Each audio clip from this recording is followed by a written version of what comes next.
Hello, everyone, and welcome in. So, in this message, we are going to look into the full moon energy for the end of September. Now, this will be the last super moon of 2023. And when a super moon occurs, it simply means that the moon carries more power behind it. Now, this full moon will be in the sign of Aries. So, if there's any business matters or money dealings that you need to handle, now is a good time for that. Another area that will be affected is boundaries with self, with others. So if there are any habit or person in your life that you might feel is holding you back, now is the time to address it. In this message, we are going to first tap into the energy surrounding you. We're going to see what's hidden through this full moon, what's challenging you. We'll look at how to release, how to correct this energy, and then we'll move into the outcome if action is taken and outcome if no action is taken.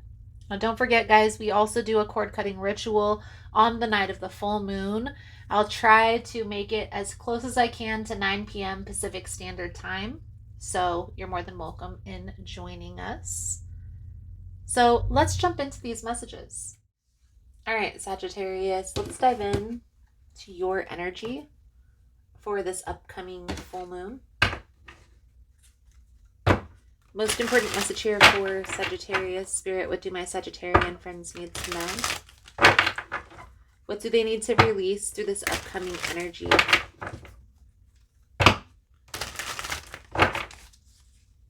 Please and thank you.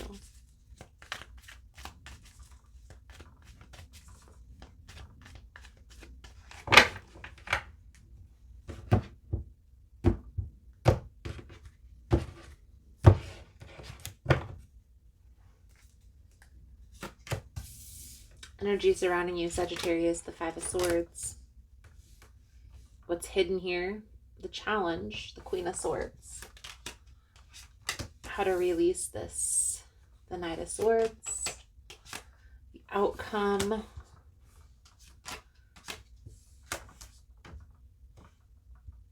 If action is taken is the Chariot. The outcome, if no action is taken, is the King of Pentacles. There's a lot of conflict, a lot of... The Five of Swords is like trying to get even with another person. We're going to clarify all of this here in a moment, Sagittarius. But I feel here that this Five of Wands is like a back and forth energy, to be honest with you. And I do feel like this is between you and another person. I do sense that there is a need to look at this very practically, very honestly, and really decide if this is something that you really want to continue to entertain, or if this has ran its course. Because I feel like this isn't even, this isn't fair, this isn't reciprocal. Like there's not equal give and take here. One person is giving to the situation more than the other. And I don't know if there's been some information that's been revealed that's caused you or the other person to pull away. This could be air sign, Gemini, Libra, Aquarius, or an earth sign, Virgo, Taurus, Capricorn. It doesn't necessarily have to be Sagittarius.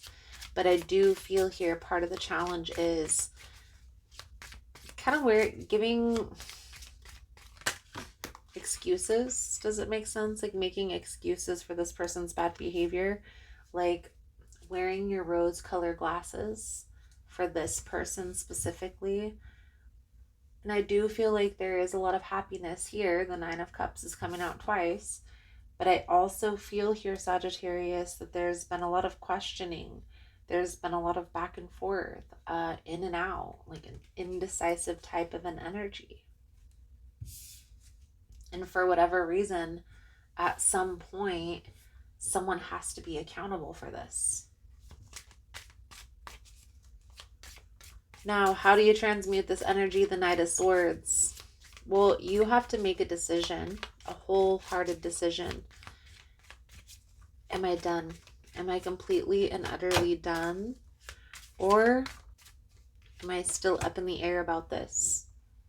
Am I still considering the possibility? Because if you're still considering the possibility, then you haven't really You're not ready to walk away from this, to be honest with you. It's going to take time for you to detach from this person. I will say, Sagittarius, if you go back to this person, it's going to be the same indecisive energy. But if you're able to stand your ground and walk away, the longer the time is between you and this person, the easier that it will be.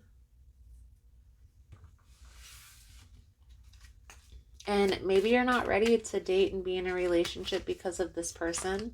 Maybe you just want to be friends with people, and that's okay. Having that understanding about yourself is perfectly fine. I do feel like there will be a lot of confusion.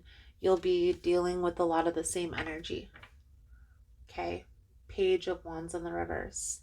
This is if action is taken, Sagittarius. Page of Wands in the reverse with the Eight of Wands. But it looks like these people are dancing around a fire. Know why? It looks like they're burning something down to the ground. So the outcome, if no action is taken, Queen of Pentacles, Two of Cups. The Ten of Wands is on the bottom of the deck, Sagittarius. So you feel an intense connection with this person, but if it's like if you go back to this person, there's going to be a lot of conflict, because I feel like you're already on this path of moving away from this. And that's why this questioning is coming in. It's like, should I accept this person back into my life, or should I continue down this path? So if action is taken and you go back to this person, there's going to be a lot of chaos, a lot of confusion. If you stand your ground and continue down this path and don't take any action, Sagittarius, do what you're already doing, moving forward, the next person that you meet that comes into your life is going to click. It's going to be an intense connection. I do feel like there is healing that needs to take place around this connection, around this person, regardless if you stay or go. Having that understanding is important, because if this person that is coming down the path meets you when you're still holding on to the past, it's not going to be a good ending. Not that you're going to miss the opportunity, because you're never going to miss anything that's meant for you, but it's just going to be like, okay, there's still healing that needs to take place. And so self-discovery, shadow work, these are all different tools that we can use to tap into that inner healing. And shadow work, guys, isn't always bad. It's not always negative things. It doesn't always have to be like addiction or lying or cheating or stealing. You know, it's also those things that we shame of ourselves that society makes us feel shameful for. Like as women, for example, we are always like held at a high beauty standard. And I know that this is portrayed a lot in the media now, so it's becoming aware, but that is a real part of society that we live in. Even as young females growing up in households, your even mothers and grandmothers will, oh, your hair, fix your hair, you know, fix your dress, or, you know, they'll always try to make you pay attention to how you look. And so it's kind of ingrained in us.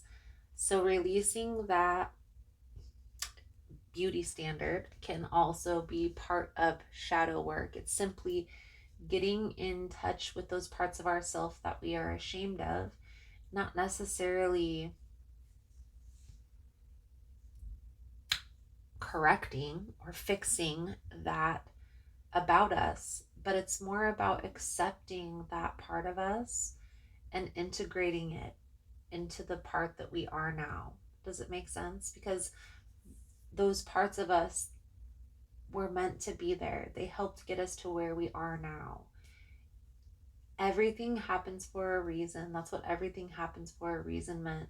If we didn't go through those experiences, we couldn't have come full term, couldn't have come full circle. Having that understanding is important. I feel like right now, Sagittarius, if you move into a new connection, if you stay with this person, it's going to be the same outcome because of the energy that you're carrying within. So, taking some time with yourself right now, getting clear on your path, on your journey, getting clear within on that shadow work, maybe work that you're still working on, things of that nature, that's going to help you to move forward.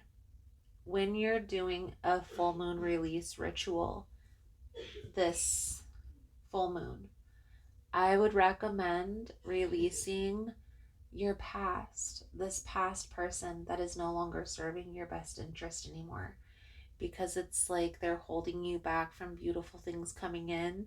Every time you go back to that connection, you relive that same trigger pattern, but it's keeping you stuck in that same loop, the same cycle. To get you out of that loop, you have to try something different.